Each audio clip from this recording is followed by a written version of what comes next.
Stop washing your face wrong. The skincare secrets no one told you. You think you're washing your face the right way. But if you still have acne, oily skin, or clogged pores, you're not.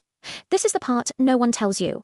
Most people destroy their skin before they even touch a moisturizer. Take her. For example, she washes her face 3 times a day, scrubs hard, and uses the strongest products she can find, but her skin only gets worse.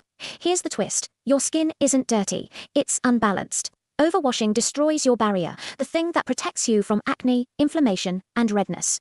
So what happens? Your skin panics. It produces more oil, more pimples, more irritation. Exactly what you were trying to fix. The real secret. Wash your face twice a day, morning and night, with a cleanser made for your skin type. Oily, gel cleanser. Dry, hydrating cleanser, sensitive, fragrance-free, gentle formulas. And stop scrubbing like you're cleaning a kitchen sink. Your skin is not the enemy. It's an organ. Treat it like one. Within weeks, the results are crazy. Less oil, smaller pores, fewer breakouts. A smoother, calmer, glowing face. If you want more dermatologist-approved skincare secrets, hit like, subscribe, and come learn what no one ever taught you.